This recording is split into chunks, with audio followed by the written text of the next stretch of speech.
Buenas tardes, María.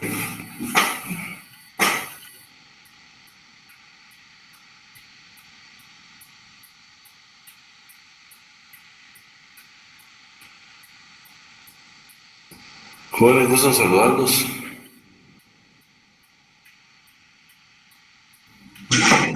Buenas tardes, licenciado. Buenas tardes, licenciado. Buenas tardes, Monse, Clara Luz. Buenas tardes.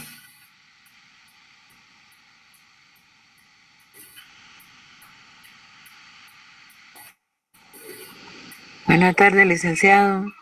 Buenas tardes, Lilian. Buenas tardes, Brian.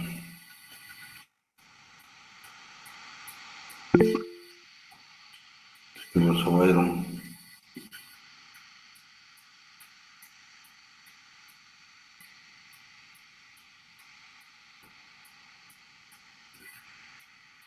¿Querías hablar, Byron? Solamente buenas tardes, Alex, perdone. Muy bien.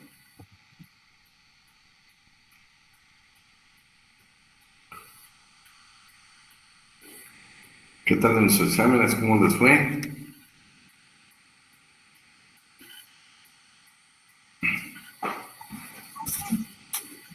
Regular, licenciado. ¿Por qué regular, Clarita? ¿Quién me habló? Sí, soy yo. Bueno, yo al menos saqué 18/30. ¿Cuántos sacaste? ¿Verdad, 18. licenciado? ¿Cuántos? Gerson, ¿tenés por ahí encendido tu micrófono, Gerson Samuel? Ahí estamos. Sí, le quería comentar con referente a mi asunto también. No sé si recuerda la otra vez que le comenté que yo no había sido partícipe de las asistencias en un inicio del semestre por el problema que tuve de la asignación del curso. Y no sé si esa fue la razón por que no me fue tan bien en este parcial, pero sí, le soy honesto, yo me traté de dar lo mejor que pude, pero lamentablemente la nota fue muy deficiente en el conteo. A ver, pues, eh, no te escuché mucho, pero vamos a ver. No, el examen no venía complicado. De hecho, les pregunté, hola, les pregunté la edad, las edades para trabajar en Guatemala. Y algunos me pusieron todavía 14 años, como ya lo hemos visto en varias ocasiones, y son 15 años. Y las demás preguntas, pues todas las vimos, ¿va? Todas las vimos, por supuesto. Yo tengo por acá el examen, estaba viendo y todo. ¿Cuánto sacaste, Clara Luz? 18/30. Está bien, pero no mucho, ¿va? Habría que mejorar la nota. ¿Vos, Gerson, cuánto sacaste? Pero fueron 12 puntos los que saqué nada más. Y yo soy honesto, o sea, si yo no hubiera estudiado, pues digo, está bien, pero sí, no sé, no creo que me haya ido tan pésimo pues, a lo que estudié. Pero el examen yo se lo puedo hacer llegar a ustedes para que ustedes lo revisen, ¿va? Pero si yo me equivoqué, yo corrijo, pero espero que yo me haya equivocado, como ustedes, ¿va? Muy amable, Eric, le agradezco mucho. Super. Lilian, ¿cuánto sacaste, Lilian? 18, licenciado. Pero yo contesté estando en el intensivo del IX. Mi mamá estaba hospitalizada y ahí yo estaba haciendo mi examen. Ay, Lilian. Sí, Que Dios te ayude con tu mamá y, bueno, hay gracias, Lick. especiales, hay una circunstancia especial. Gracias, Lick. Vamos a ver. Chanti Susana, ¿cuánto sacaste? Sí, Lick. 23. A ver, pues chica, te mandaste, ¿no? ¿Ah? Te mandaste, todavía faltaban 7 puntos. Entonces, Sí, sí, Lick. Tengo que echarle más ganas. Mario Augusto López, ¿cuánto sacaste, Mario Augusto?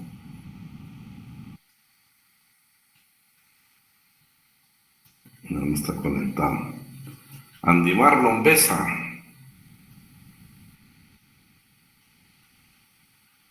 tampoco.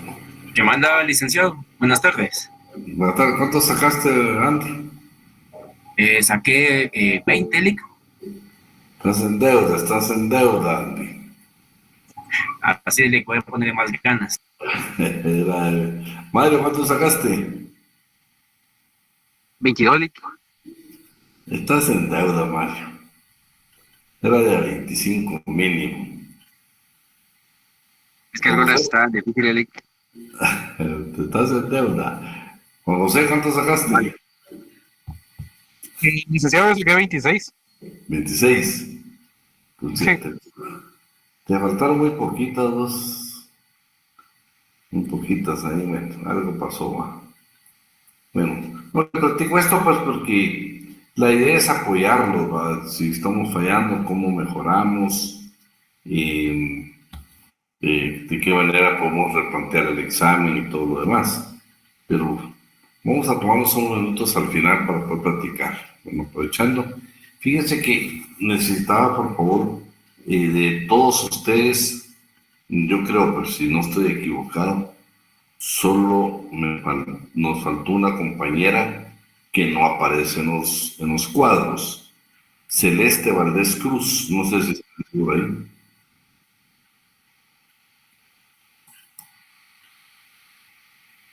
Celeste Valdés Cruz. Le hago el llamado a Celeste porque no aparece en los cuadros. Sí sería bueno que verificara ese extremo en control académico, pues para que después no tenga problemas allá con sus notas, ¿no? Con sus notas. Entonces, bueno, vamos a dar inicio a la clase. Pues hoy ya vamos a comenzar a ver lo que ya son las formas de organización de la clase trabajadora, la coalición y exactamente vamos a ver el sindicato.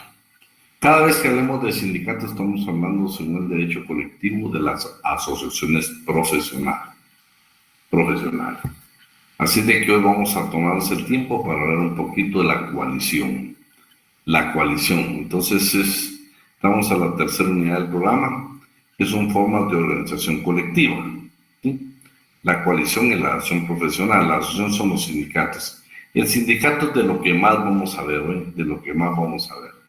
El pacto colectivo, pues es una institución un poco corta, pero el pacto, la acción profesional vamos a ver muy bien.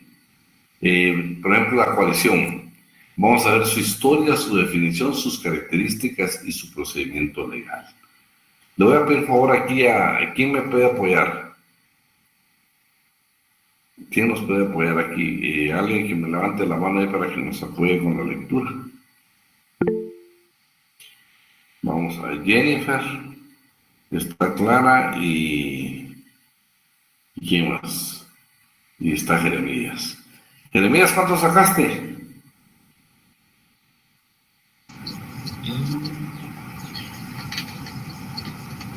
Dice que no he visto la calificación. Ahí la mirás, pues ahí la mirás, porque vos siempre estás en clase. Pero todos vamos a comenzar con Jennifer y después con Clara y después con Jeremías. Entonces vamos a hablar de la historia. Entonces vamos a comenzar acá. La historia dice 3 etapas. Tiene la etapa de la prohibición de la tolerancia y el reconocimiento de la legislación. La prohibición, cada vez que hablamos del edicto de Turgot y la ley de Chapelier, estamos hablando que eran entidades que reprimían a la clase trabajadora. No solo aparece exactamente en el momento de la revolución industrial. Trataban de abolir las corporaciones del sistema feudal, las corporaciones de oficios que ya las hemos visto, pero también se dieron cuenta que en ese momento la clase trabajadora de la revolución industrial, el aparecimiento de la fábrica, también las condiciones que trabajaban los trabajadores eran pésimas y los trabajadores trataron de unirse, de coaligarse para defender sus derechos. Entonces, estas dos disposiciones y otra tercera, un código penal, trataron precisamente de prohibir cualquier tipo de asociación de clase trabajadora. La tolerancia fue primero porque abrogamos, suprimimos estas leyes represivas por la clase trabajadora en cuanto a organizarse. Y la etapa del reconocimiento. Acuérdense que pues aquí nos vamos a acordar un poco de Inglaterra, el primer sindicato. Y Inglaterra le dio mucho auge y por supuesto también Francia. Pero la vamos a ver ahorita. La vamos a ver. Entonces veamos esta etapa de la prohibición. Vamos a ver si, cómo hiciéramos para hacer más grande. Eh, si quiere, ahí puedo leer yo, sí alcanzo a ver. Veamos ahí, por favor. Jennifer. Ok. Etapa de la prohibición. En la Revolución Industrial, paralelamente con la Revolución Francesa, aparecen en Francia. El Edicto de Turgot de 1776 suprime las corporaciones de oficios, sus estatutos y sus privilegios. La ley de Chapelier de 1791 prohibió el restablecimiento de las corporaciones de oficio. Decreto de Alá de 1791 prohíben el derecho de organización profesional, asociaciones y conmina a concertar los salarios por libre convenio con los patrones. 1803, Ley 22 Germinal del año 11. Contenía un capítulo relativo al delito de coalición. Sin embargo, sí permitió las cámaras consultivas, organizaciones de patronos que tenían como misión analizar las necesidades y los medios para mejorar la producción en las manufacturas, las fábricas, las artes y oficios. Código Penal francés de 1810 estableció la prohibición de constituir asociaciones de más de 20 personas. Bueno, estas eran precisamente la prohibición, pero era la tolerancia, ustedes, donde ya todos estos fueron subrogados, fueron abrogados, ya no dejaron de existir. Por favor, ¿me irás con estas, Jennifer? Ok, Lick. Solo que ahí es la misma etapa de la prohibición, dice. Aquí está, la tolerancia. Ok. Etapa de la tolerancia. En 1824 en Inglaterra la combinación Laws Repeal Act deroga la legislación represiva, eliminando el carácter criminal de las coaliciones. En Inglaterra se permitieron las asociaciones de compañeros que subsistieron dentro de las profesiones establecidas dentro del derecho corporativo, que duraron hasta 1840. En 1824, la sentencia norteamericana denominada tolerante estableció que mantener un criterio restrictivo hubiera provocado disturbios y violencias que hubieran repercutido en la incipiente industria. En Francia, entre los años de 1830 y 1840, las asociaciones obreras tuvieron participación histórica.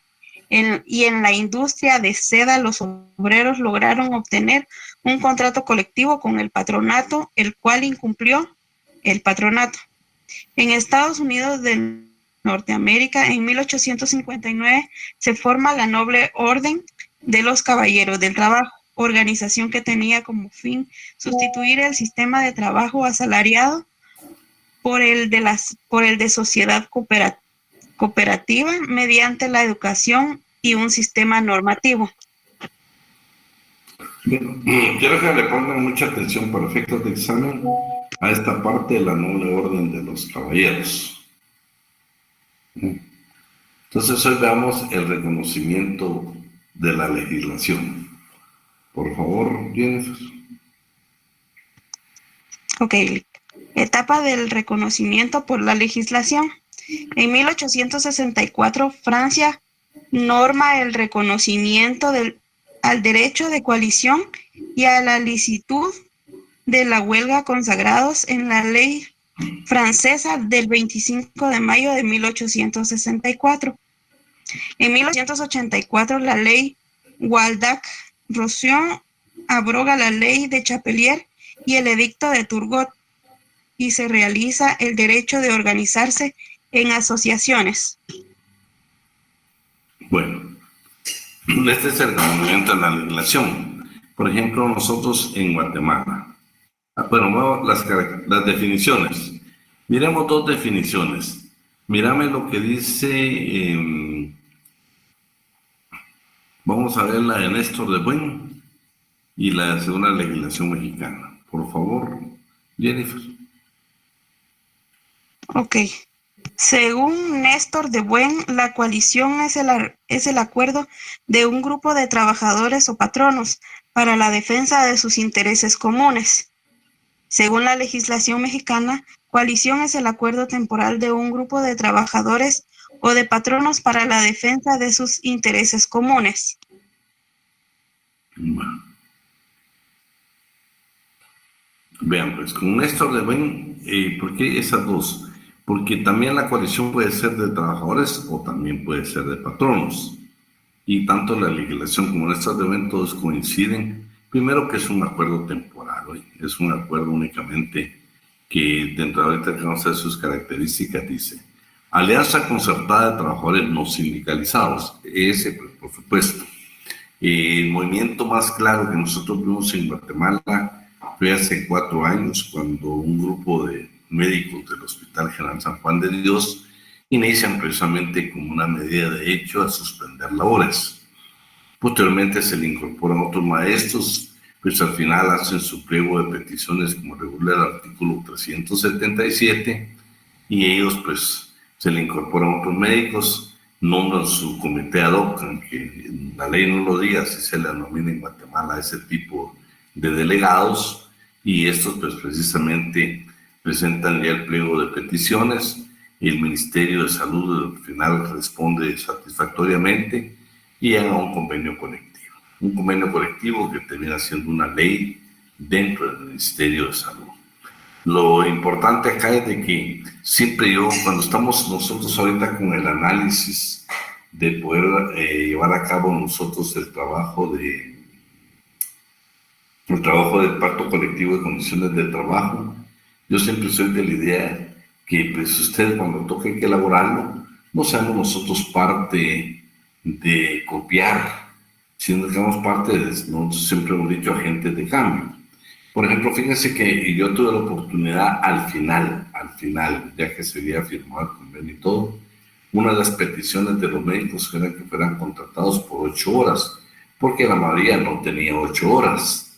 Pero a mí al final me llegaron a consultar, un caso que no iba a decir únicamente una consulta, que había algún grupo de médicos que trabajaban en hospitales privados o tenían sus clínicas privadas, que definitivamente las 8 horas les afectaban.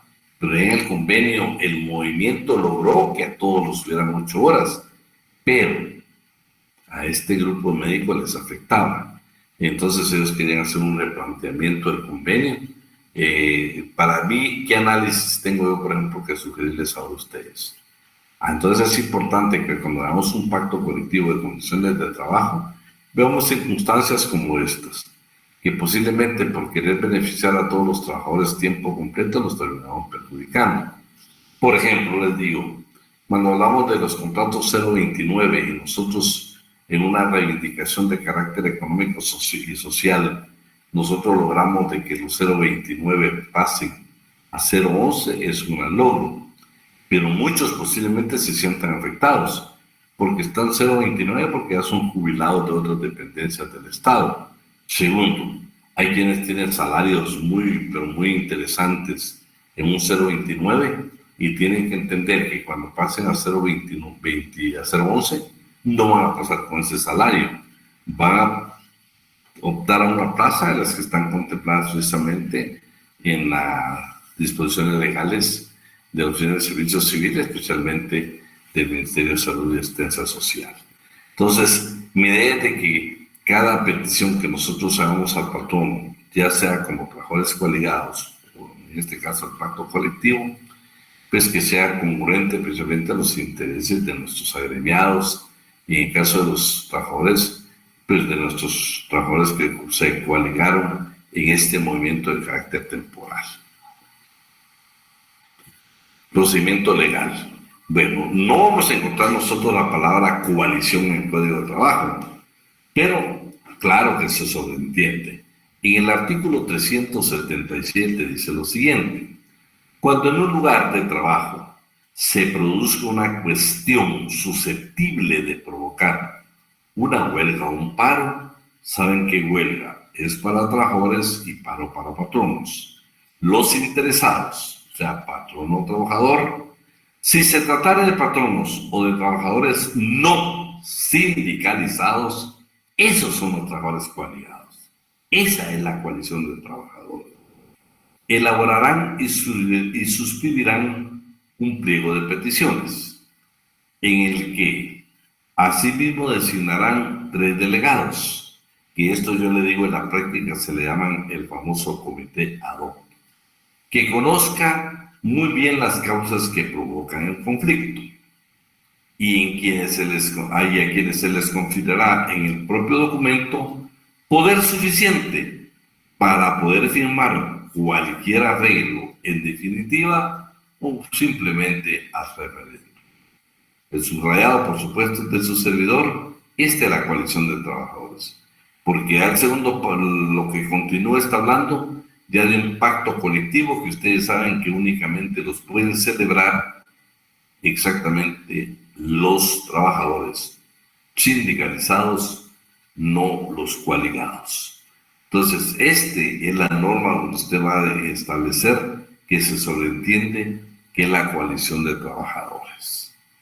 ¿Qué diferencia entramos nosotros entre la unión de trabajadores y la coalición de trabajadores?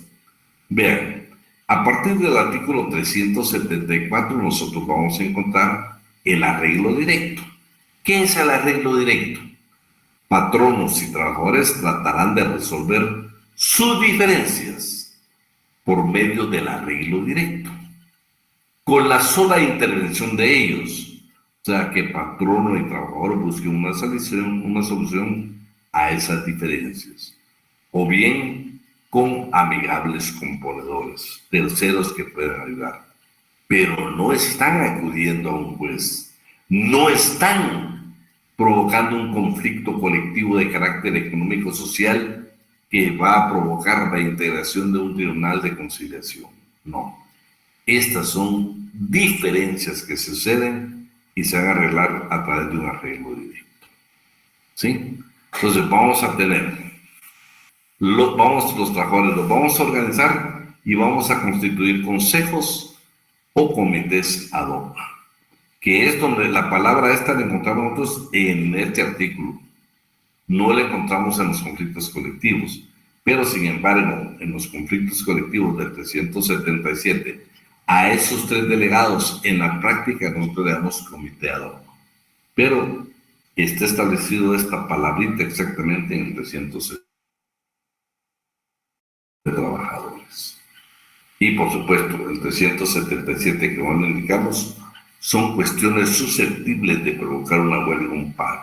Los trabajadores coaligados se van a unir en una asamblea, van a nombrar 3 delegados, les van a dar en el documento van a establecer si les dan para presentar una solución definitiva o a referéndum que la consulten a la mayoría. Por último, yo les dejo que López Larrade en su libro hace observar de que el movimiento que sucedió en la cementera no fue realmente de un sindicato, sino fue de trabajadores coaligados. Eso se lo dejo nada más como referencia, ¿eh? Y ahora viene el tema tal vez más valioso, podemos decirlo, más valioso en cuanto no solo al extenso, sino lo que debemos de conocer sobre la asociación profesional. En cada ocasión que nosotros escuchemos la palabra asociación profesional, estamos hablando de un sindicato. Estamos hablando de un sindicato. Entonces, vamos a leer siempre este pensamiento. La grandeza nace de los pequeños comienzos. Vamos a ver entonces las generalidades, el sindicalismo, la libertad sindical, los sindicatos, los organismos paralelos a la genuina organización profesional, que este es el movimiento solidarista que nace en Costa Rica. Que por cierto, los sindicatos en Costa Rica han pedido a la Organización Internacional del Trabajo que no reconozca las entidades solidaristas como representantes del patrón. Un conflicto que tienen ellos con denuncia precisamente en esta entidad de carácter internacional. Estas entidades solidaristas también existen en Guatemala y precisamente no pueden representar a la clase trabajadora porque son creados por el patrón. Normalmente hay una caja de ahorro, un aporte inicial que da el patrono, e inclusive los representantes del patrono, los trabajadores de confianza, los de dirección, pueden pertenecer a estas acciones de carácter solidarista. Pero estas son organismos paralelos que crea el sistema precisamente para contravenir a los sindicatos. Esto lo vamos a ver, interesantísimo, tiene cosas muy positivas, pero hoy nos toca referirnos a la verdadera organización de los trabajadores, que es a través de los sindicatos, de conformidad con la ley, Usted posiblemente tenga otro criterio, pero eso ya será. Y por supuesto vamos a ver los convenios de la Organización Internacional del Trabajo relativo a este tema. Veamos entonces las generalidades. Vamos a ver el reconocimiento histórico en el mundo que han tenido la Asociación de Trabajadores y también de los patronos. Vamos a ver el primero, reconocimiento de las acciones de trabajadores en Inglaterra, 1824. Parlamento británico reconoce el derecho de obligación profesional de los trabajadores. Ustedes saben que precisamente ahí es donde nace el primer sindicato en el mundo. En 1834 crean por primera vez una entidad que va a aglutinar a varios sindicatos. Claro, los califica por oficio, dice, los trata de ubicar de acuerdo a los sindicatos locales, sin embargo no funcionó esta gran integración de sindicatos a través de esta entidad, en virtud que posteriormente fue disuelta. Y en 1968 en Inglaterra se crea el Congreso de la Unión de Sindicatos. Vean el avance, ahí nace prácticamente el sindicalismo. Francia permite un desarrollo increíble para el sindicalismo. La Revolución del 48. Obreros franceses alcanzan las siguientes reivindicaciones. Dentro de todas está la número 2, reconocimiento del derecho de asociación. Ya Francia en 1848 reconoció la creación o permitió la personalidad jurídica de los sindicatos. ¿Sí? Y ahí están otras que son de carácter general. Ahora vamos a las de patronos, ya vieron las de trabajadores. En Guatemala, si yo le preguntara a usted de patronos, se recuerda que con la lectura del libro Breve Historia del Movimiento Sindical Guatemalteco del tratadista Mario López Larrabe, usted ya hemos hablado en otras ocasiones, si usted lo leyó, que es el único que tiene registrado, es el único que en la historia narra que existió en Guatemala un sindicato de patronos, que era precisamente el de industriales. Pero, por ejemplo, aquí en Francia, en 1859, nacen las cámaras sindicales, que eran precisamente organizaciones de patronos. En el 1877, el Comité Central de Cámaras Sindicales. Si se dan cuenta, utilizan siempre la palabra cámaras. Aquí en Guatemala, ustedes saben que están por cámaras, por gremios, y la coordinadora general que ellos tienen. En 1889 se constituye la Alianza Sindical del Comercio y de la Industria en Inglaterra. Y en el 1909, la primera Confederación General de la Producción Francesa. Estos 4 eran sindicatos, eran organismos, eran agrupaciones de patronos.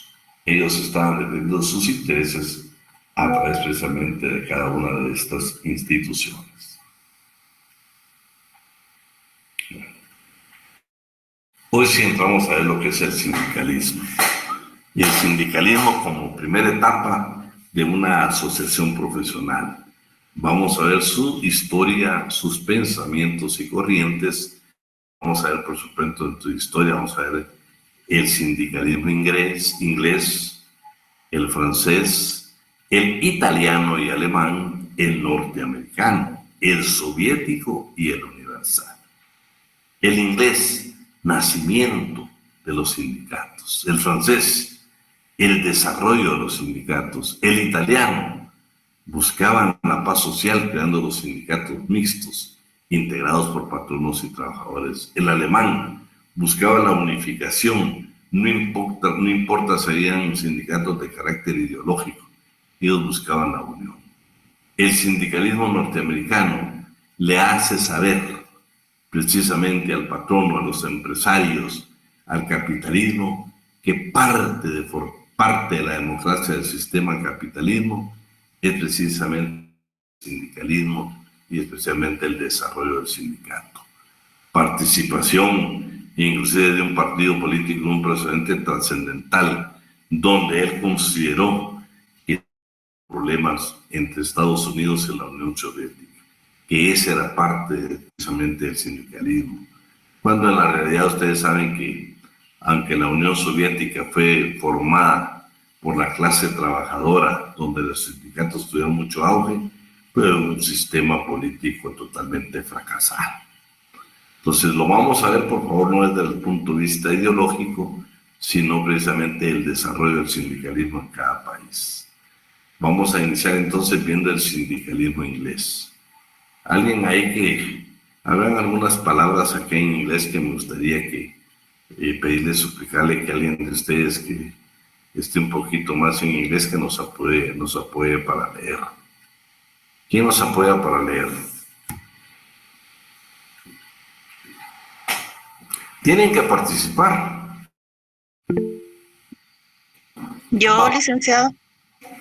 Tengo 3 opciones. 4 opciones. Yo le puedo apoyar, licenciado. Vamos, Telmita, pues. ¿Dónde quiere que lea, Lic? Socialismo inglés. Sindicalismo inglés. Sí, perdón. Mediante las Trade Unions Act de 1871 y 1876, los sindicatos ingleses obtienen un amplio reconocimiento jurídico y la capacidad para celebrar contratos colectivos y administrar su propio patrimonio. Espérate, detenete. Miren qué interesante en el sindicalismo inglés. Se les permitió su reconocimiento jurídico, su personalidad jurídica, y se les permitió celebrar contratos colectivos y comprar, administrar su propio patrimonio. Ese es un gran avance, que por supuesto que con nosotros, esto fue en el 71-76, aquí en Guatemala, pues fue muchos años después. Continuamos, por favor. El movimiento unificador de la acción sindical en el campo político conduce en 1906 a la fusión del Independent Labour Party con el Labour Representation Committee para formar el Labour Party, que ya en 1910 contaba con 40 diputados en el Parlamento. Con la Primera Guerra Mundial se asignaron los Trade Unions nuevas funciones dentro de la gestión de interés nacional.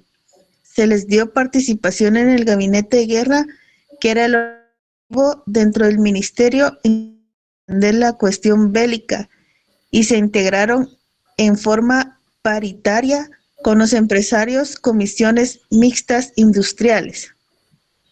En 1927, poco después de la huelga general realizada en 1926, se promulgó la Trade Disputes and Unions Act, que reguló el ejercicio de la huelga y la intervención judicial en los casos de represalias sindicales contra las personas no afiliadas a las huelgas o a los paros declarados ilícitos. Esta ley prohibió también la exigencia del pago de cuotas destinadas a subvencionar las actividades políticas del sindicato. Bueno, varias cosas acá.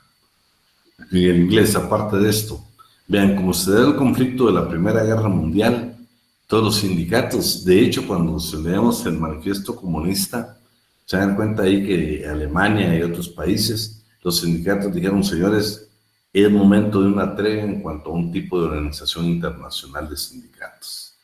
Ahora nos interesa a nosotros defender los intereses de nación. Y muchos se adhirieron a los gobiernos de turno en ese entonces precisamente para apoyar a su país. Por eso en Inglaterra fueron incorporados a un gabinete que precisamente se llamaba Gabinete de Guerra.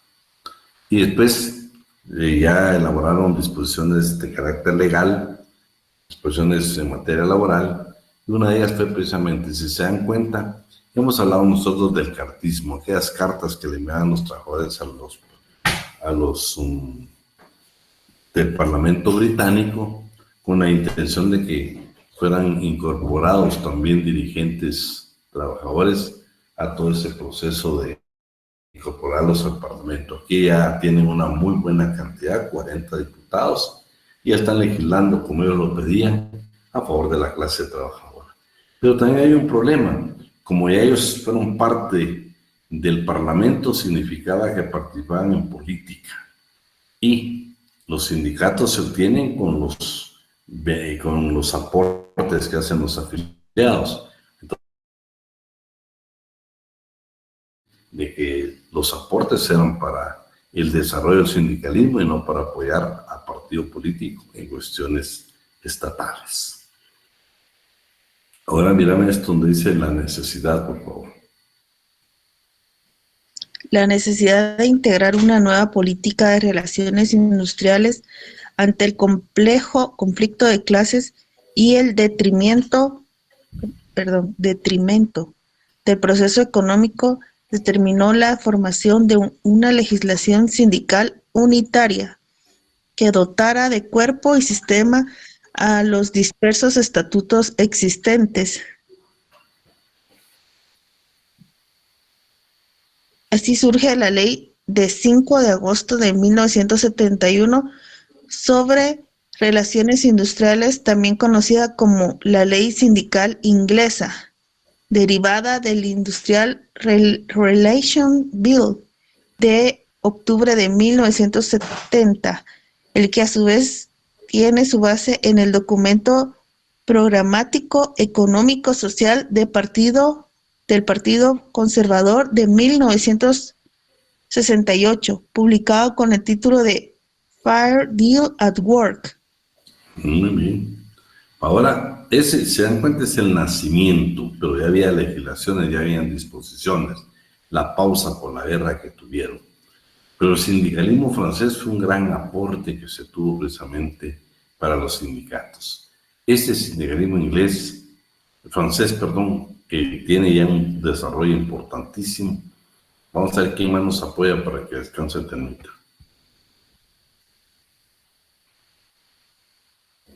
¿Quién más nos apoya? Vamos, Clara Luz. Miremos en francés. Muy bien. Sindicalismo francés. La ley de 21 de marzo de 1884 reconoció la existencia de los sindicatos y les concedió el derecho de constituirse libremente como organismos de defensa profesional, si bien con el carácter de simples agrupaciones privadas. La ley 21 de marzo de 1884, obra del ministro Waldeck Rosen, tiene una gran importancia para el desarrollo del sindicalismo en Francia. Sus principios básicos fueron los siguientes: A. La abrogación de la ley de Chapelier. B. La abrogación de los artículos 414 y 416 del Código Penal, que prohibía a trabajadores establecer limitaciones a la libre actividad económica. C. La inaplicabilidad de los artículos 291 y 294 del Código Penal y la Ley de 10 de abril de 1834, que limitaban los derechos de las asociaciones religiosas, literarias o políticas. D. La libre constitución de sindicatos sin previa autorización oficial, salvo la obligación de registrar los estatutos y la lista de los dirigentes. E. La capacidad del sindicato para adquirir bienes inmuebles. F. El reconocimiento de los sindicatos para confederarse. Y G. La personalidad jurídica de las asociaciones profesionales para comparecer a juicio y celebrar negociaciones colectivas. Imagínense qué desarrollo se tuvo.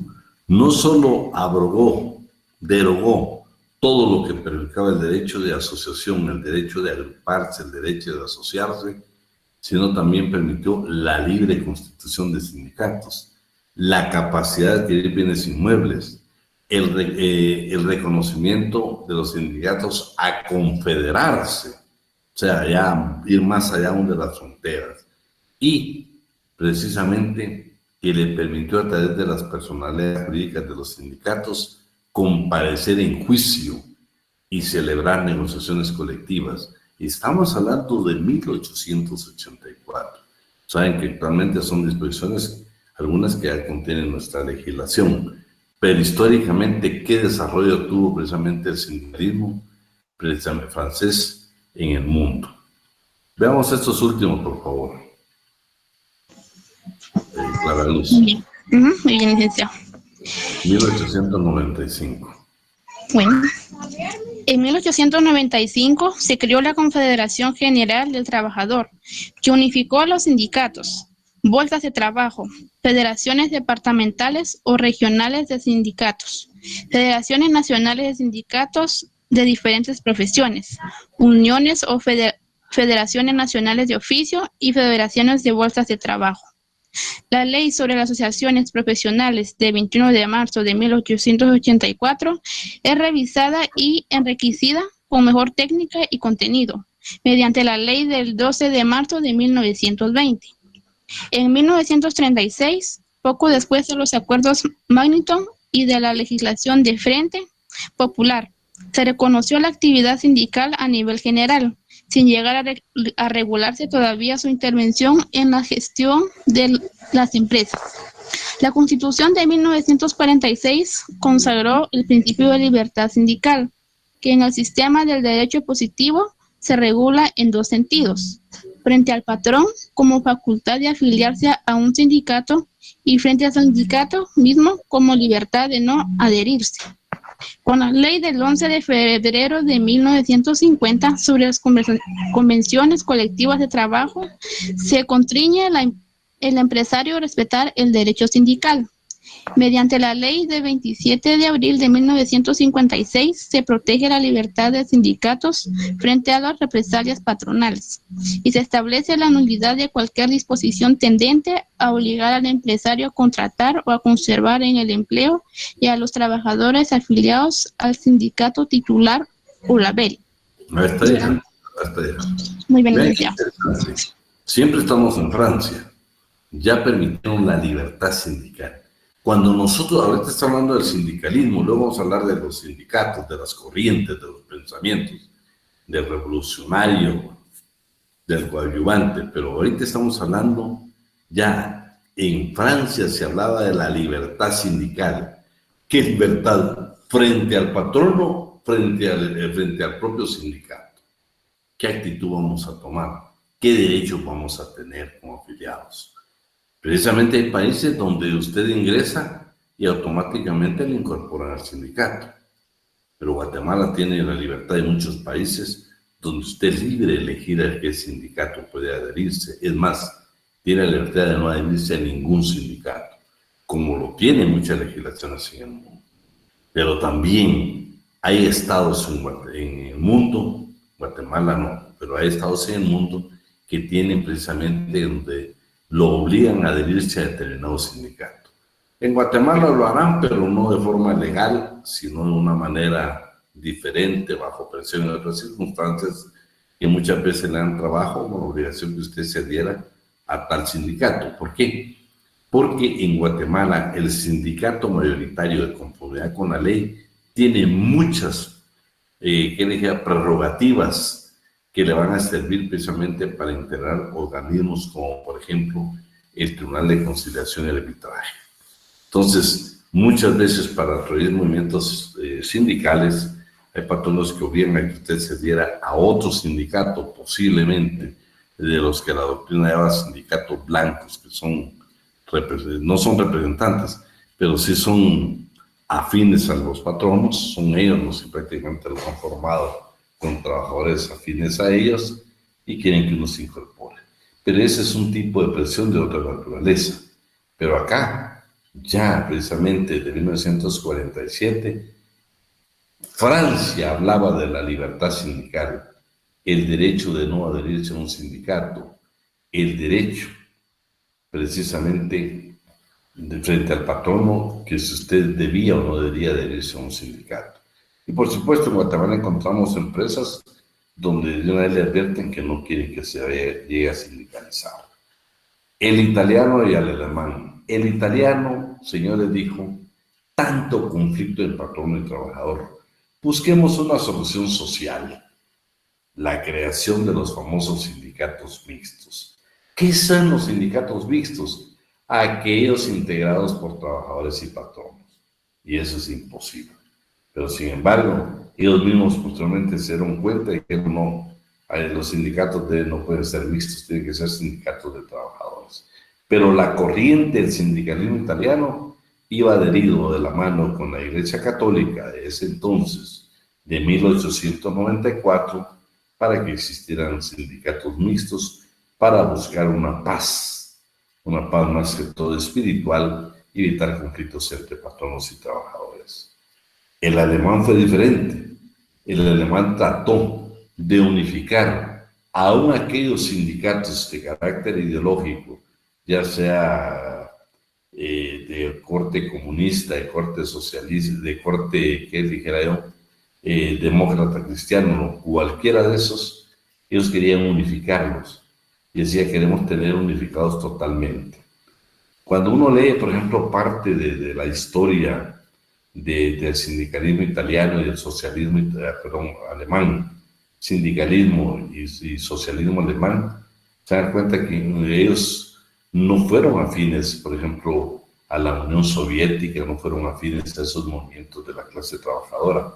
No, ellos tenían otro sistema de pensar en un socialismo alemán, un sistema totalmente diferente. Estoy pendiente, yo realmente, vean, yo les he hablado a ustedes de que su profesor de Derecho Laboral, yo no soy ni de derecha, ni de izquierda, ni de centro. Yo soy amante de aquellos países, como por ejemplo, actualmente usted puede estar en contra mía o tener una opinión diferente, pero por ejemplo, yo ver ahorita lo que está pasando en Ecuador con el desarrollo, la creación de fuentes de trabajo y todo eso, pues es de aplaudirlo a ustedes. Hoy mismo, fíjense que me entero que en Guatemala, en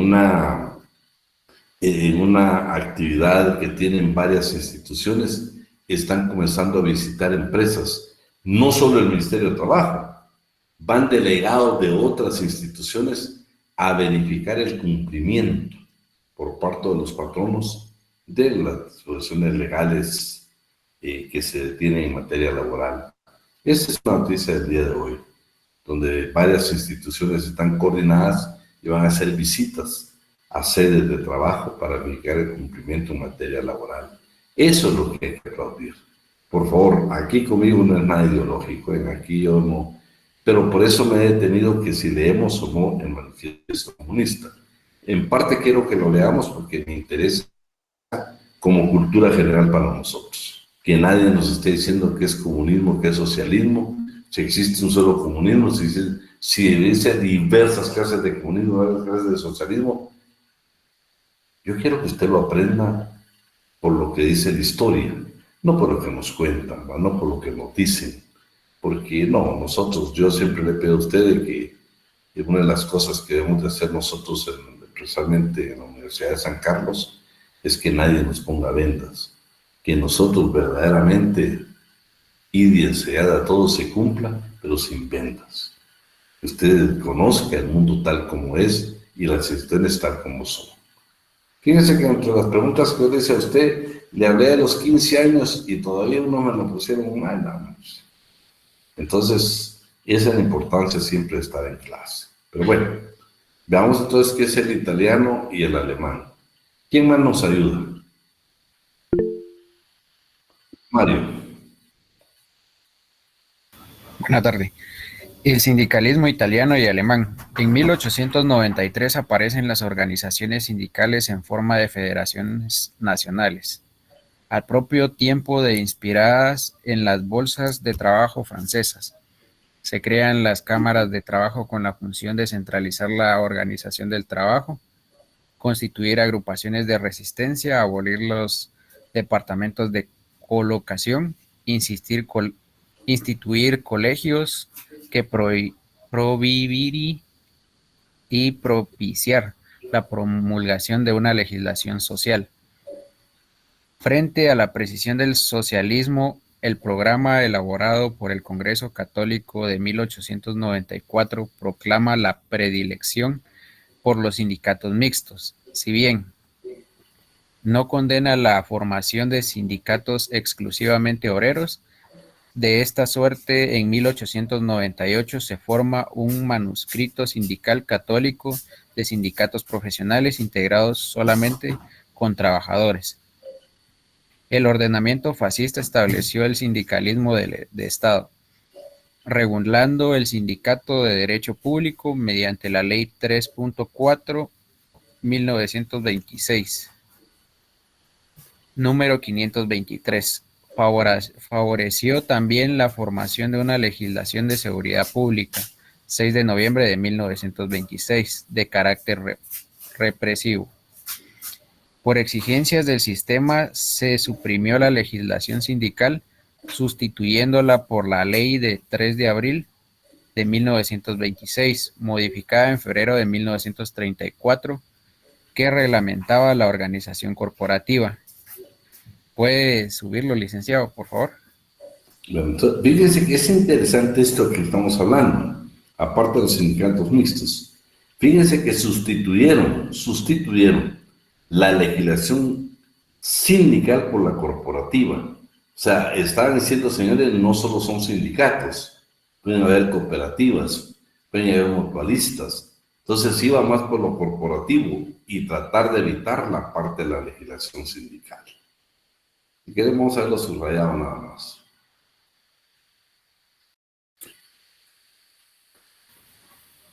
Por decreto legislativo de agosto de 1943, número 721, quedó abrogada la legislación fascista, suprimiéndose las funciones de carácter público y político de las asociaciones profesionales no reconocidas. El 4 de junio de 1944 se firmó en Roma un pacto de unidad sindical, que favoreció la reconstitución de Confederación General de Trabajo, que integró en un solo bloque a las agrupaciones social comunista y demócrata cristiana. Sin embargo, la unidad habría de disolverse durante los años 1948 y 1949, creándose profundas divisiones que vendrían a superarse hasta 1975, en que se retomó el pacto unitario. El artículo 39 de la Constitución italiana de 1948 reconoció la libertad sindical, la personalidad jurídica del sindicato y la eficacia, erga omnes, de los contratos colectivos, instituciones estas dos últimas que han quedado inoperantes al no haberse promulgado su norma de aplicación. Imagínate, o sea, no hubieron participación. Hoy vamos a ver a lo norteamericano, es lo que yo les hablaba. Norteamérica quiere decirle a los patronos, a los empresarios, decirles, señores, parte de la democracia del capitalismo es el desarrollo del sindicalismo. Es parte de esta democracia. Luego, pues, tratan de buscar una serie de unificaciones. De hecho, una ley muy importantísima, que es la ley La Wagner, porque fíjense que ellos tenían los sindicatos como clubes privados. Y esta ley de 1935 lo modifica totalmente y ya los crea como sindicatos. Pero inicialmente lo tenían como que eran clubes sociales. Y yo no sé, pues hay inclusive películas donde usted ve cómo estos clubes sociales, hace recientemente, no sé, pero hace un tiempo yo vi una película de un lugar donde era precisamente un club de trabajadores. Por supuesto, imagínense un país desarrollado como podría ser, ¿va? Está totalmente abandonado. Pero lo interesante es de que ellos trataron de convencer de que los sindicatos eran parte del capitalismo. Y en cierto punto, pues es una gran verdad, es una gran verdad. Inclusive vamos a ver aquí como un presidente de Estados Unidos trata de decir que todo este es un problema de la Unión Soviética de Estados Unidos, lo cual tampoco es cierto, pues porque son sistemas imperialistas que tratan de conquistar el mundo. Hoy por hoy yo les puedo decir, Rusia no es para mí no es un país socialista, menos comunista, es un país imperialista como Estados Unidos, y si no, vayámonos a hechos concretos, la venta de la vacuna, que la comercializaron en todo el mundo. Nosotros mismos compramos vacuna rusa y también de los Estados Unidos. Entonces, ya estamos hablando de capitales, estamos hablando de sistemas capitalistas. Yo creo que en el mundo ya quedarán muy pocos sistemas socialistas y menos comunistas, ¿verdad? Porque una de las etapas que vamos a ver con la Unión Soviética es que el comunismo es que desaparece la propiedad privada y es de la clase trabajadora la que gobierna. Y yo no creo que ningún país, por lo menos en América Latina, aún yo creo que Cuba ya tiene la parte de empresarios que usted puede invertir. Claro, yo le digo, pues ya las circunstancias de pobreza y esos son otros aspectos muy valiosos de la historia de estos países, pero estamos hablando del sindicalismo. Veamos qué pasa con los norteamericanos, por favor. Decime, Edgar. Sí, yo he visto que los países más desarrollados no son los más desarrollados, pero uno de los más desarrollados son los nórdicos, porque tienen una mezcla entre capitalismo y no cosas del socialismo. Es como que ellos tienen un estado de bienestar en el que el gobierno trata de cuidar a sus ciudadanos e implementar varios programas, y a la vez es un estado capitalista para otros países porque importan pescado y otros servicios.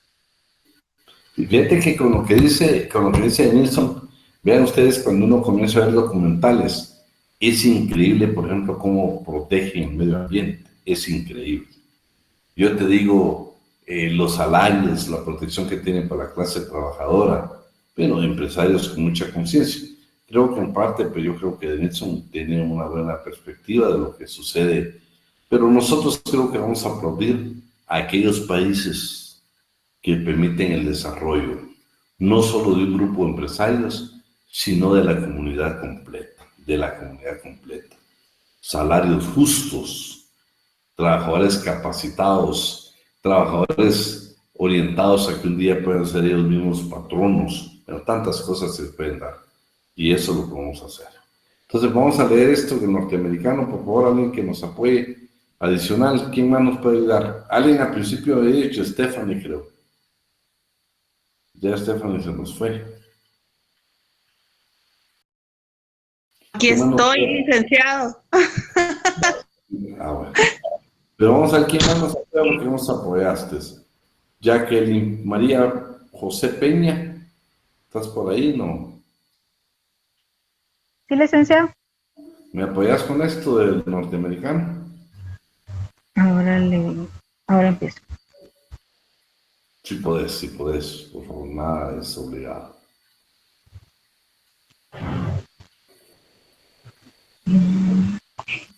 Dice, pese a algunos intentos de unificación del movimiento obrero norteamericano, como la Organización de los Caballeros del Trabajo, Knights of Labor, no sé si se pronuncia así, en 1880 el sindicalismo en la Reunión Americana nace propiamente en los albores de este siglo, con la fusión de las dos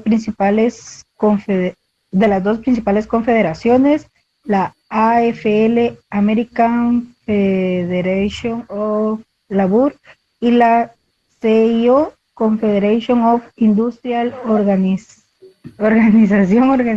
no sé cómo se pronuncia. La estructura sindical norteamericana se presenta. Vamos a ver. Aquí me le pone mucha atención esta organización de los caballeros del trabajo, ¿sí? Que es una unificación prácticamente que se da de dos grandes confederaciones. Miramos hoy, con la ayuda del gobierno, por favor. Con la ayuda del gobierno, el sindicalismo entró en una etapa de expansión y fortalecimiento a través de diversos ordenamientos. La ley Norris-LaGuardia, aprobada en 1932, la sección 7A de la Ley Nacional de Recuperación Industrial de 1933, en enmiendas fundamentales a la Ley de Trabajo Ferroviario de 1934 y la Ley Nacional de Relaciones Laborales en 1935. ¿Sí? La bueno, no, esta sí es importantísima, ¿ves? Ok. La National Labor Relations Acta, me imagino, de 1935, conocida como Ley Warner, legalizó la vida de los sindicatos dentro de las empresas e instituto de manera obligatoria. Un sistema de negociaciones y convenciones colectivas. Esta ley rescató a los sindicatos de la categoría de clubes privados en que los había ubicado la Suprema Corte en los casos Adair versus United States y Coppage versus Kansas. ¿Sigo? Sí, lo subrayado nada más. Ok. El procedimiento utilizado por la Federación Norteamericana del Trabajo para fomentar su crecimiento durante la década de los 40 consistió en la incorporación masiva de los sindicatos minoritarios de trabajadores, mediante los sistemas de Closed Shop, taller agremiado, y de la Unión Shop, taller sindicalizado. Permitime. Solo subrayado estos. Ok. Del párrafo anterior también, porque no mira una parte. No, mira, dice con la segunda posguerra. Okay. El Estado federal se ha manejado frente a los problemas del sindicalismo partiendo de la premisa de que los sindicatos son figuras necesarias para el juego democrático y la economía norteamericanos, razón por la cual deberán sostenerse, limitando ciertamente sus eventuales abusos. Notablemente pragmático, el patrono norteamericano ha asimilado el problema, aceptando en su conjunto la dinámica de las llamadas relaciones colectivas, siempre que se trate de un sindicalismo que no cuestione los grandes principios del capitalismo en Estados Unidos. El 14 de septiembre de 1959 entraron en vigor la mayoría de las disposiciones de la Ley de Informes y Declaraciones Obrero-Patronales que legitima la intervención directa del gobierno federal tanto en las organizaciones en la organización interna como en los asuntos de las agrupaciones sindicales. Hacemos esto. Con el neoconservador. Jacqueline. Sí. Con el neoconservadurismo, sin embargo, ahí está bien, o en donde dice sindicalismo, perdón.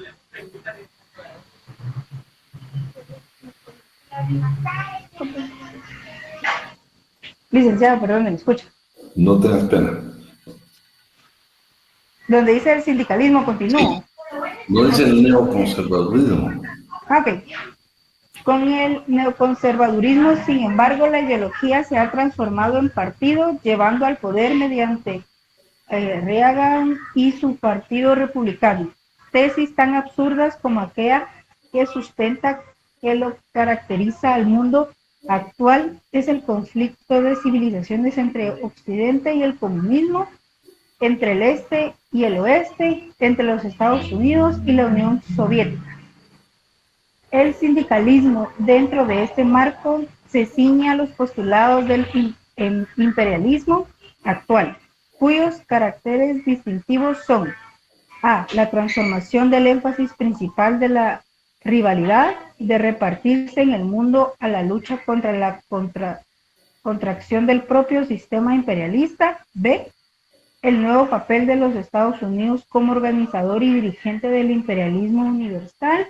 Y C. La aparición de una tecnología que de carácter es internacional. Bueno, miren lo que pensaban los Estados Unidos. Ahora es soviético. Aquí le voy a molestar a alguien más, ¿sí? Alguien que no ha participado. ¿Quién nos apoya? Fíjense que este es aparentemente, aquí sí se le dio mucho auge al sindicalismo. Sí se le dio, no estamos hablando del carácter político de la Unión Soviética. La Constitución lo reconoció como el Estado los consideró, claro. Ellos mismos consideran de que esto lo que preocupa una burocracia increíble que hizo daño precisamente al sistema. ¿Quién nos apoya, jóvenes? Vamos, Pepaino. Buenas tardes a todos. El sindicalismo soviético. En 1906 se promulgó en Rusia una ley que reconocía con grandes limitaciones la asociación profesional desde las modificaciones, de 1908 hasta la vigilia de 1917. Quedó prohibida la práctica sindical en dicho país. El sindicalismo soviético se puede analizar en 3 etapas. La primera, de 1917 a 1921, considerada como la realización de la teoría sindicalista revolucionaria y en la que el artículo 26 de la Constitución soviética consagró la libertad de asociación profesional. La segunda fase, de la nueva política económica comprendida entre 1921 y 1928 y que se caracteriza por la sujeción de las organizaciones profesionales a las convenciones colectivas de trabajo. Esta nueva etapa aporta la formación de una auténtica legislación sindical. Por último, la tercera fase se inicia en 1928. Con la asimilación de los sindicatos por el Estado y la adopción del sistema de planes quinquenales a la Constitución de 1936, confirmó la naturaleza paramental de las asociaciones sindicales, reconociéndolas el carácter de organización públicas y confiriéndoles el derecho de voto. Por algún sector de la doctrina, el arribo del proletario al poder del Estado dentro de la Unión Soviética ha acarreado en realidad el saneamiento de una burocracia gubernamental que controla la vida política, y por este canal la economía, el sentido diverso, se afirma que tras haber derrotado el fascismo germano y el militarismo de Popón, el socialismo soviético orientó a otros pueblos en la lucha por la libertad, proporcionada que mediante la vinculación de los pensamientos revolucionarios y la práctica de la revolución de las ideas políticas del marxismo como ciencia que sean de fuerza decisiva del progreso mundial del posterior. Bueno, todo este sistema, pues estamos hablando del sindicalismo como tal. Entonces, pero, realmente sabemos que es un sistema que fracasó, ¿sí? Yo creo que, miramos esta última parte, por favor, dice, el derecho de los ciudadanos.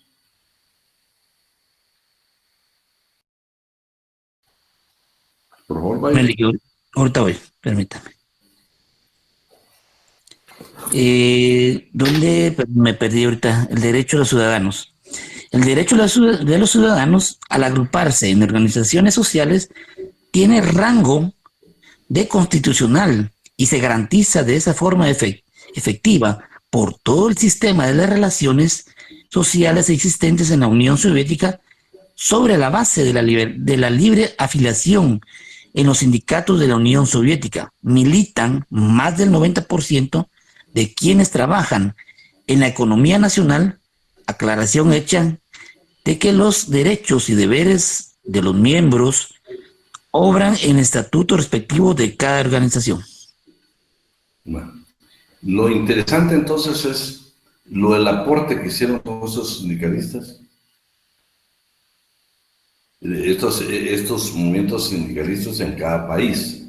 En todos, por supuesto, se tuvo un avance de una u otra manera. Esta es la certificación universal, pues la vamos a dejar, que ya son las famosas asociaciones de carácter internacional. Sí, solo déjenme ver, aquí está. Entonces, si se dan cuenta, pues ahorita ya vamos a entrar nosotros a la fase, voy a estar conociendo, por supuesto, parte de los sindicatos, ya hablamos del sindicalismo, pero nos falta todavía conocer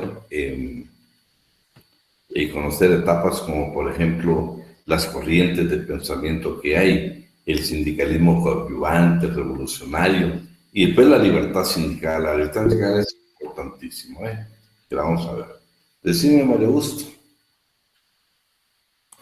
¿Qué tal? Y buena tarde. Perdone de ahí interrumpirlo. Fíjese que tenemos una duda ahí en el grupo, porque sí nos dan acceso con respecto a obtener alguna información del Pacto Colectivo de Condiciones de Trabajo, pero sí nos piden que seamos muy concisos en las preguntas que les vamos a realizar. La pregunta para ustedes, ¿usted nos va a proporcionar algún listado de preguntas o nosotros las vamos a tener que realizar? Fíjate que en cuanto al trabajo, les quiero contar de que el miércoles después del 15 de septiembre, un grupo de estudiantes va a hacer un simulacro de lo que queremos que ustedes hagan. A ellos, ese día, esa clase, pues se la vamos a dedicar completamente al trabajo, que es el miércoles después del 15. Entonces, ahí vamos a ver todos los detalles, ¿oíste? Todos los detalles. De hecho, son estudiantes, es un grupo de estudiantes que yo me reuní con ellos y están trabajando, y ellos están precisamente, porque fueron dirigentes sindicales. De hecho, una de ellas ya discutió un pacto colectivo de condiciones de trabajo. Entonces ahí vamos a fijar todos los lineamientos. Hoy es el miércoles después del 15. Muchas gracias, Eli. Va, Mario. Pero jóvenes, si no hay preguntas, pues esta es parte de la historia, ¿va? Ya les va a parecer un poco más interesante, más que todo la libertad sindical. Y cuando entremos a la etapa del solidarismo, yo sé que van a haber pensamientos encontrados acá, quienes van a creer mejor en el sistema solidarista, en un sindicalismo. Ese pues ya es opcional del pensamiento que cada uno de nosotros podamos tener. Así es que si no hay pregunta, pues lo vamos a dejar por ahí. Solo le voy a pedir favor a Gerson. Si me puedes escribir, Gerson, y me mandas tu número de carnet y tu nombre completo, por favor, para yo revisar el examen. Le agradezco mucho, Luis. Fíjese que precisamente por ello yo le envié en clase un mensaje, pero de plano no le fue posible leer, pero no sé por qué me distrae, pero no sé que le pueda escribir. Pero sí, Gerson, yo quiero que estemos conscientes de la nota, porque yo te lo voy a revisar. De hecho, te voy a mandar el examen,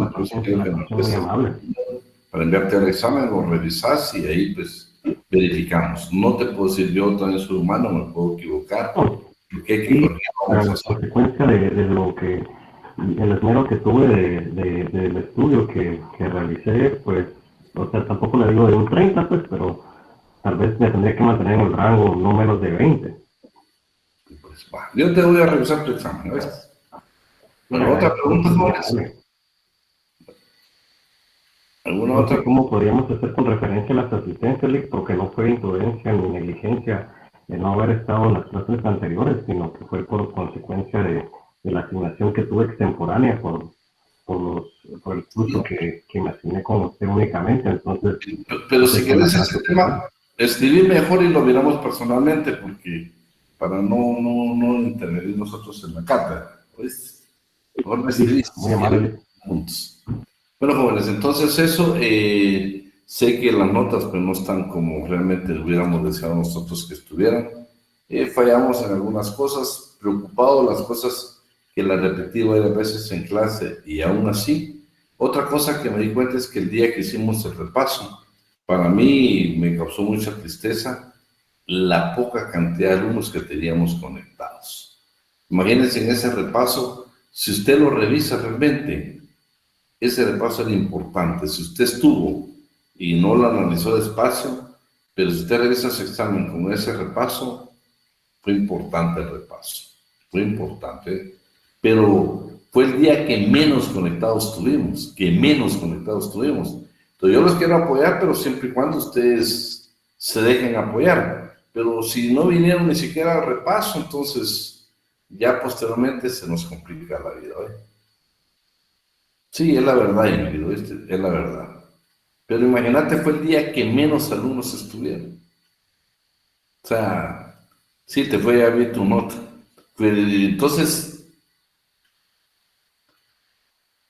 sí, yo te digo, Saraí, el Linchabalan también hace un esfuerzo, pero yo necesito que ustedes estén pendientes. Pero imagínate, hicimos un repaso donde casi vimos todo lo del examen, y fue cuando menos conectados había. Ahí sí ya no puedo hacer nada, ¿eh? Porque yo más o menos voy viendo la cantidad de conectados, y para el segundo parcial vamos a hacer otra vez el repaso.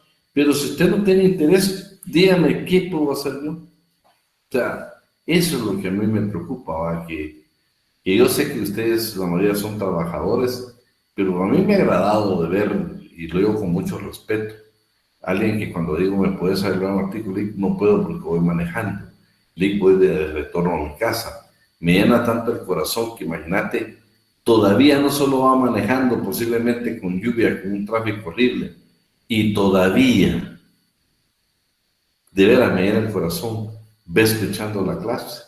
Pero si es un buen grupo, yo te digo, por lo menos veo 100 alumnos aquí, no lo veo por ningún lado. Hoy mismo, si te garantizo, si yo comienzo a llamar, hay un buen grupo que solo dejaron la computadora y se fueron. Y el repaso, pues el repaso era para que todos estuviéramos juntos. No es regaño, pero sí es un llamado a la conciencia de que, no solo en mi curso, en todos, ustedes el otro año regresamos a presencial, el otro año se regresa a presencial. Entonces hay que irnos preparando, pues ustedes ya no van a ser alumnos nuestros, pero posiblemente vengan clases más exigentes. Entonces necesitamos de que ustedes también, oye, si va de repaso y yo tengo, imagínate, de 200 tantos alumnos, habían como 110, entonces así no se puede, va, por más que uno quiera apoyar. Fíjate que hubieron preguntas tan claves ahí, que hasta las repetimos ese repaso, y la mayoría tenían malas, nunca estuvieron en el repaso, nunca. Eso es lo que me preocupa a mí hoy, eso es lo que me preocupa. Solo por decir, aquí yo tengo aquí la variante, y te voy a decir, por ejemplo, la número 30. Vean, edad mínima para trabajar en Guatemala. No, no es posible que me hayan puesto 14 años, no es posible. No es posible. Imagínense, otros me hicieron 18 años. Nunca estuvieron en el repaso. ¿Cómo lo voy a apoyar? Si yo quiero que eso lo sepan ustedes para siempre. Entonces sabían bien, el artículo, ¿se recuerdan el requisito para ser director general? Esa es otra que se complicó. Pero si yo leo todas las preguntas del examen, son preguntas que las vimos en clase. Yo aquí tengo el examen, ¿no? Voy a ver si me da tiempo, lo vamos a ver juntos. Y el primer, por ejemplo, vean aquí, indique el número de decreto que dio origen al primer código de trabajo. Hemos hablado que ese es el 330, lo hemos dicho 1000 veces, en 1947. Claro, posteriormente en el 61 aparece en 1441. Hasta le he hecho énfasis de que en cuanto al Ministerio de Trabajo, casi es el mismo, el 274 casi está copiado literalmente. Les he explicado que como fue un gobierno de carácter revolucionario y otro carácter militar, el militar dijo, no señores, a partir de aquí es el Código de Trabajo. Pero el 330, que yo lo tengo, si ustedes leen, muchas de las normas que están en 1441 estaban en el 330. Fíjense que les di este grupo de trabajadores que les insistí cuando eran las cuatro bandos de huelgas, los precios de alimentos, les dije, miren, este sindicato, estos trabajadores sindicalizados, fueron a una huelga en contra de un sistema comunista por el alza del precio de la canasta básica. Se los dije, podemos ver la grabación. Y por supuesto, les puse Brasil, Rusia o Polonia. Era Polonia. Y todos los que estamos viendo aquí, todos lo vimos en clase, lo vimos en el repaso, lo vimos en el repaso. Pero me extrañó, de hecho el licenciado Alan estuvo, y las del licenciado Alan. Entonces yo los quiero apoyar, pero necesito que usted tenga interés en la clase. Pero lo voy a apoyar y usted no se deja apoyar. Imagínate, repaso. Vamos, ¿qué profesor le va? Decime cuántos profesores hacen un repaso un día antes del examen. Todos nosotros tomamos la molestia de tomar el tiempo para hacerlo, pero necesitamos que usted nos apoye. Necesitamos que usted tenga interés en usted mismo, en su carrera.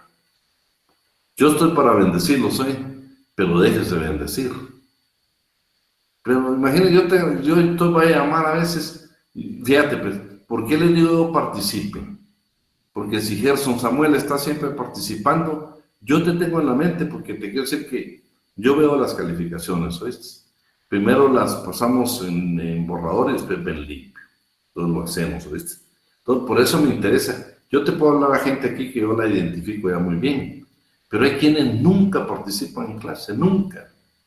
Y entonces, es que no me gusta hablar en público, por favor, va a ser abogado y notario.